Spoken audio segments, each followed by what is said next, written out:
Welcome to all. स्वागत आप सभी का R S sir YouTube channel पे। और हम आ चुके एक बेहतरीन इम्पोर्टेंट वीडियो के साथ में। जी हाँ, लास्ट डे आपको एक बड़ी गुड न्यूज़ मिली। आईसीजी का फेज़ 1 का जो रिजल्ट है वो आउट हो चुका है।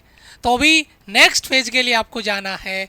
तो उसके लिए जिन बच्चों का रिटर्न क्लियर हुआ है, एक बार ढेर सारी कॉन्ग्रेचुलेसन्स, शुभकामनाएं आगे के आपके सफ़र के लिए। और किसी बच्चे का माइनर से डिफरेंस से अगर रह गया है तो निराश मत होना, क्योंकि एक पेपर में फेल होना आपके कैरियर में फेल होना नहीं है। फिर से मेहनत करेंगे, जुड़ेंगे और वो जो जिद है वर्दी पाने की, पाके रहेंगे, हार नहीं मानेंगे। तो फेज़ 2 के लिए कौन कौन से डॉक्यूमेंट्स आपको अपलोड करने हैं, वीडियो बहुत इंपॉर्टेंट है, क्योंकि जो आपने रिटर्न के लिए मेहनत करी वो सारी बेकार हो जाएगी आगे के फेज़ 2 के लिए अगर डॉक्यूमेंट्स अपलोड में गलती आपने करी तो ये वीडियो पूरा सावधानी से बारीकी से देखना। और जो जो चीज़ें मैं यहाँ पे आपको बताऊँ, सबसे ज़्यादा जिन चीज़ों पे मैं आपको फोकस करने के लिए बोलूँ उनको ध्यान से देखना, क्योंकि बच्चे उसमें गलती करते हैं और हर बार हमारे पास कॉल्स आते हैं कि सर ये मैंने गलत अपलोड कर दिया, लेकिन उसके बाद में उसका कोई सॉल्यूशन नहीं होता है। तो देखिए, जो आपका सेकंड फेज है उसके लिए जो एडमिट कार्ड है वो कौन से दस्तावेज आपको अपलोड करने हैं, कब तक आप उनको अपलोड कर सकते हैं, ये आपका जब इंडियन कोस्ट गार्ड पे आप जाके लॉगिन करते हो तो ये आपका रिजल्ट वाला पार्ट आ गया। उसके बाद में यहाँ पे देखिए, जैसे ही आप लॉगिन करके एंटर मारते हैं तो आपका कॉन्ग्रेचुलेसन्स वाला जो रिजल्ट वाला जो पार्ट है वो आपको देखने को मिलता है। और उसके बाद में यहाँ पे आपका upload documents for stage second, यहाँ पे देखिए सेकंड स्टेज के लिए डॉक्यूमेंट्स अपलोड करने के लिए जैसे ही आप इस पर क्लिक करेंगे ये आपका ओपन होके आएगा। और उसके बाद में वहाँ पे देखिए जो जो चीज़ें अपलोड होगी वो क्या क्या है। यहाँ पे देखिए, the candidate is short listed for stage second of the recruitment procedure, then he will be required to upload following certificate as पर द पोस्ट अप्लाइड। जो फर्स्ट आपने अप्लाई करी है उसके लिए डॉक्यूमेंट्स रिक्वायर्ड होंगे। ध्यान से देखिएगा बेटा, गौर से चीज़ों को इम्प्लीमेंट, हर एक बच्चे को ये डॉक्यूमेंट्स अपलोड करना है। आपका यहाँ पे कैटेगरी सर्टिफिकेट में SC ST OBC non criminal EWS, इनके लिए आपका जो कास्ट सर्टिफिकेट है वो अपलोड होगा, बाकी का नहीं होगा, जनरल वाले बच्चों का नहीं होगा। क्लास 10th की एक मार्कशीट अपलोड होगी, क्लास 10th का एक सर्टिफिकेट अपलोड होगा। एडिशनल मार्कशीट अगर है तो, एडिशनल मार्कशीट है तो आपको अप्लाई करना है। फॉर्मूला फॉर आपका कन्वर्जन ऑफ CGPA या grade into percentage for class 10th, अगर आपने ग्रेड को परसेंटेज में कन्वर्ट करने के लिए कोई फॉर्मूला आपने यूज़ किया है, ऐसा अप्लाई किया है तो ज़रूरी नहीं है ये। NOC for government organisation, government job आप अगर आप कहीं कर रहे हैं तो उसके लिए NOC आपको वहाँ पे लगाना है, लेकिन ये हर एक बच्चे के लिए अप्लाई नहीं होने वाला। लेकिन ये तीन चीज़ हर एक बच्चे के लिए ज़रूरी है। एडिशनल मार्कशीट है तो वो, ये है तो वो, ये है तो वो, नहीं है तो छोड़ देना, ठीक है। अब आ जाओ नाविक GD, क्योंकि DB का वैकेंसी इस बार था नहीं, GD वाले बच्चे ही हैं, तो GD वाले बच्चों के लिए ये तो है ही है, ये इन्फॉर्मेशन तो है ही है।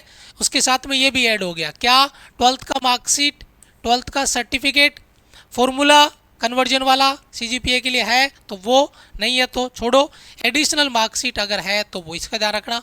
ये तो पता नहीं किसी बच्चे ने किया है या नहीं किया अप्लाई इसके लिए, या कन्वर्जन किया है ग्रेड को परसेंटेज में, लेकिन एडिशनल मार्कशीट अगर आपके पास है तो वो ज़रूर अपलोड आपको करनी है। अब यहाँ पे देखिए कुछ इंपॉर्टेंट इन्फॉर्मेशन है। जो SC ST OBC non criminal आपका EWS के जो सर्टिफिकेट है वो आपको गवर्नमेंट ऑफ इंडिया के चाहिए। बच्चे गलती करते हैं इसमें, स्टेट वाला कास्ट सर्टिफिकेट अपलोड करते वो नहीं चलेगा, सेंटर वाला चलेगा। गवर्नमेंट ऑफ इंडिया वाला चलेगा, सेंटर वाला ही आपका कास्ट सर्टिफिकेट चलेगा। ये बात अपने दिमाग में बिठा लेना, अदरवाइज आपका ये आपका कैंसिल हो जाएगा, आपका एडमिट कार्ड डाउनलोड नहीं होगा स्टेज 2 का। अब ध्यान दीजिए, यहाँ पे जो पॉइंट में अप्लाई करने वाला हूँ, जो आप ये कास्ट सर्टिफिकेट अपलोड कर रहे हैं SC ST OBC EWS वाला, वो जो ऑनलाइन आवेदन के दौरान स्टेज सेकंड के लिए शॉर्टलिस्ट आपको किया गया है वो तारीख 27 फरवरी 2024 को, 27 फरवरी 2024 या उससे पहले का होना चाहिए, 27 फरवरी से पहले का होना चाहिए। और दस्तावेज सत्यापन के दौरान सभी दस्तावेजों की वैलिडिटी कम से कम 28 फरवरी 2025, 28 फरवरी 2025 तक की वैलिडिटी होनी चाहिए उसकी, और 27 फरवरी 2024 से पहले का होना चाहिए। 27 फरवरी 2024 के बाद में आपने बनाया है तो पहले वाला सर्टिफिकेट ही आपका अपलोड होगा। और दूसरी चीज़ है 28 फरवरी 2025 तक वो वैलिड होना चाहिए। अगर वैलिडिटी इतनी नहीं है तो फिर आपको रिन्यू करना पड़ेगा उसको। तो ये आपका हो गया, ये विशेष तौर से ध्यान रखने वाली बात है। अब यहाँ पर आपको फ़ोटो अपलोड करनी है। फ़ोटो अपलोड में देखो, फ़ोटो में इस तरीके से यहाँ पर आपका नाम आएगा पूरा जो डॉक्यूमेंट्स में हो, और यहाँ पे बेटा DOP का मतलब समझते हो, डेट ऑफ फोटो। यहाँ पे DOB डेट ऑफ बर्थ नहीं लिखना है। बच्चे फिर गलती करते हैं, मैं बार बार कह रहा हूँ, और फिर बच्चों को रोना आता है, कॉल करते हैं, लेकिन क्या ही करें जब बच्चा ही ध्यान से वीडियो देखता नहीं है, गलती करता है, फिर हम क्या कर सकते हैं। ये वीडियो आपकी हेल्प के लिए बनाए जाते हैं बेटा। तो ये DOP है, डेट ऑफ फोटो है।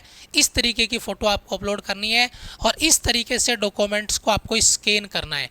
कंप्लीट स्कैन होना चाहिए डॉक्यूमेंट्स प्रॉपर आपका। फिर उसके बाद में आप अपलोड करेंगे तो एक्सेप्ट आपका किया जाएगा। फ़ोटो की साइज़ 10 KB टू 100 KB होनी चाहिए, और जो आपका डॉक्यूमेंट्स है वो 50 KB से 150 KB में होना चाहिए। जो भी ये फॉर्मेट अपलोड होंगे उन फॉर्मेट को आपको इस तरीके से आपको अपलोड करेंगे। JPEG या JPG फॉर्मेट ही एक्सेप्ट किया जाएगा ये डॉक्यूमेंट जब आप अपलोड करेंगे। तो ये चीज़ें मैं पहले ही क्लियर कर चुका हूँ, ये चीज़ें मैं पहले ही आपको बता चुका हूँ।